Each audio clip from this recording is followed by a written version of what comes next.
Again guys, welcome to lesson 7 of The Heart of the Ocean from Moana. Okay, so just like every other lesson, if you would like to pause the video and watch the opening scene of Moana again, please do so now. If not, we're going to move on. Yesterday we started using personification to discuss the part of the story where the darkness began to spread. Across the island. So today we're going to be using a range of sentence structures in our writing. Now, if you haven't already, please pause the video and set up your page to look like this. Your left hand side being your inspiration page and your right hand side being blank space for your writing. Once you've done that, let's talk about sentence structures. So we've talked about this before. 3 different types of sentences: simple, one word, and complex sentences. Now, because we're not in school, I'm going to make this slightly easier. We're just going to refer to them as short, medium, and long, just because I don't want to confuse you. Now, the reason we use a mixture of those is because it sounds more interesting. If you remember, I showed you a poem in school, and I'm going to read it to you again now, just to illustrate why using a variety, using a mixture, is so important. So, I'm going to read you this poem. This sentence has 5 words. Here are 5 more words. 5-word sentences are fine, but several together become monotonous. Listen to what is happening. The writing is getting boring. The sound of it drones. It's like a stuck record. The ear demands some variety. So that was the boring part, where all of the sentence lengths are the same. Now we're going to try and vary them. Now listen. I vary the sentence length and I create music. Music. The writing sings. It has a pleasant rhythm, a lilt, a harmony. I use short sentences, and I use sentences of medium length, and sometimes, when I am certain the reader is rested, I will engage him with a sentence of considerable length, a sentence that burns with energy and builds with all the impetus of a crescendo, the roll of the drums, the crash of the cymbals, sounds that say, listen to this. It is important. So write with a combination of short, medium and long sentences. Create a sound that pleases the reader's ear. Don't just write words, write music. So, what you've got here is the perfect example of why we need to use a variety of sentence lengths, and that's what we're going to be doing today. And we're going to start that in paragraph 1. Now, we're going to start off with quite a long sentence. So, we're going to describe the part where Maui is running to the edge of the island so he can make his escape. But to extend it, we're going to give some more information, and we're going to talk about a prepositional phrase. Now, a prepositional phrase sounds a bit scary, but it's really not. If you look in that word, it has the word position in it. All a prepositional phrase does is it tells us the position of something. So we're going to be using some of these words, these prepositions in the word bank I've put on, to describe where Maui is when he's running and what he's running around, what he's interacting with. So here's some of my ideas, and I've put a picture of a island here, of the rainforest, for you to get some ideas. Through the bushes, over logs, towards the cliff edge, around the trees, under a fallen branch, over the waterfall. What I would like you to do is pause the video now and add some prepositional phrases to paragraph 1. Do that now.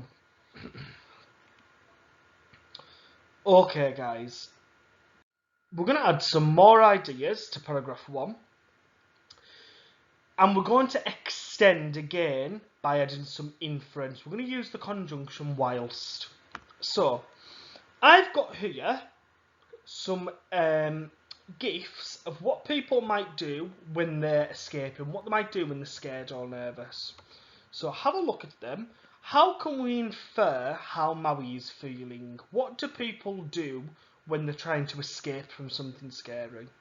So the ideas I've come up with are looking for an escape route, praying for mercy, gasping for breath, crying in terror, screaming with desperation. What I would like you to do is pause the video and add some of those inferences to paragraph 1 for me. Do that now. Okay, now we've done that, let's go on to planning paragraph 2. So, I've got a picture of Maui holding his magical fish hook.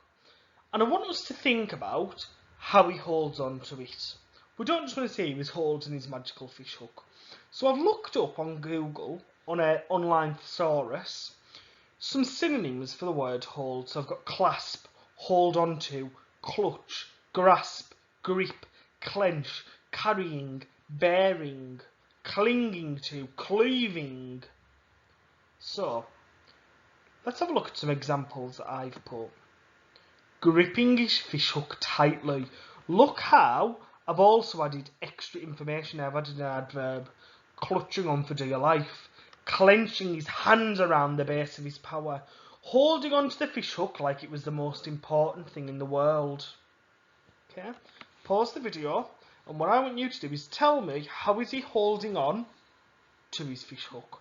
Do that now.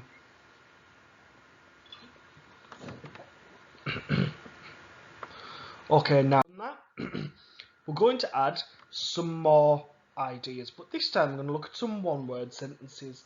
A really good way to do that is onomatopoeia, and we've looked at that loads of times in class, and that is all about writing down what a sound sounds like. So bang, the spelling sounds like the sound of something banging. Clap, drip, splash.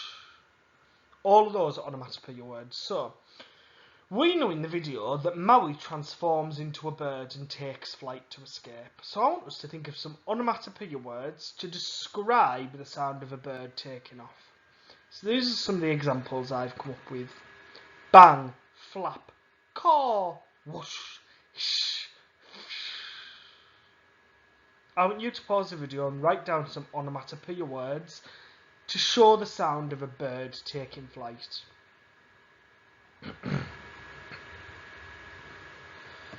Okay, let's go on to paragraph 3. Now, the ocean is going to split in two so that Takar can come out in the next part of the story. Now, I've done a clip here from the Prince of Egypt where Moses parts the ocean. We aren't writing about that, but we can still use it as inspiration. Now, I want you to imagine that you're there seeing this happen. What sounds would you be able to hear? The ones I'm imagining are crack, whoosh, splash, splosh. You might have some other ideas. Pause the video, add them to your paragraph 3 inspiration page now.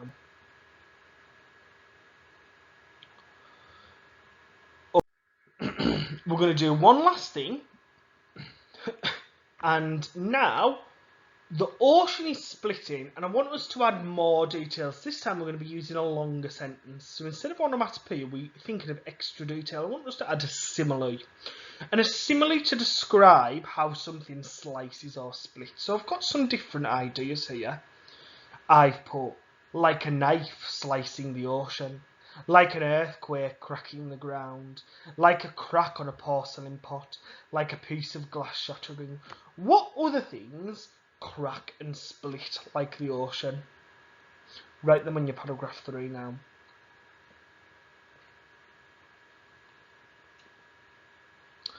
Okay, we're in a good position to start writing our writing. We've got a nice full inspiration page. Let's start by writing paragraph 1. Through the bushes, full stop, over logs, full stop, towards the cliff edge, full stop. Look, I've done 3 of those different ideas, but as short sentences. Now I'm going to add extra detail to make a longer sentence for the next one. Sprinting in desperation, comma, Maui tried his best to flee the island, comma, praying he would survive this malevolent force of evil. So what I want you to do now is pause the video, write your paragraph 1, off you go.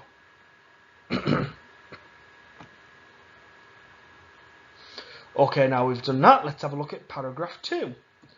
So, up, full stop, up, full stop, up, full stop. So look, 3 one-word sentences. It's getting that bang, bang, bang. Wielding his magical fish hook like a wand, comma, Maui sprouted wings and took flight, full stop. An eagle, full stop. Bang, full stop. His wings pounded the air, full stop. So look, here I've had a mixture of one-word sentences at the start, then I've done a medium-length sentence, then I've done a short, a one-word, and a medium-length sentence. Again, I've got a real variety in every paragraph. Pause the video, write your paragraph 2.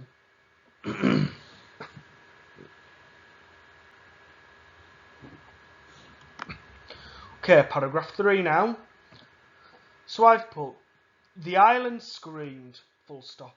The ocean wailed, full stop. The darkness took hold, full stop. So look, there I'm using the personification we used yesterday. Crack, full stop. The onomatopoeia of the water. Splitting in two, comma, the ocean opened up like a mighty knife was slicing it in two, full stop. So, finally, you're going to pause the video, write your paragraph 3. Okay, now you've done that, just like every other English lesson we've done in this Moana project, you must send me a photo, or Miss Mitchell a photo of your work. Don't send it in messages. Go onto your account, not your parents' account. Go onto your account, find the English activity and click start and send a photo. That will make sure you get your dojos. Thank you very much, guys, and I'll see you for another lesson tomorrow. Bye.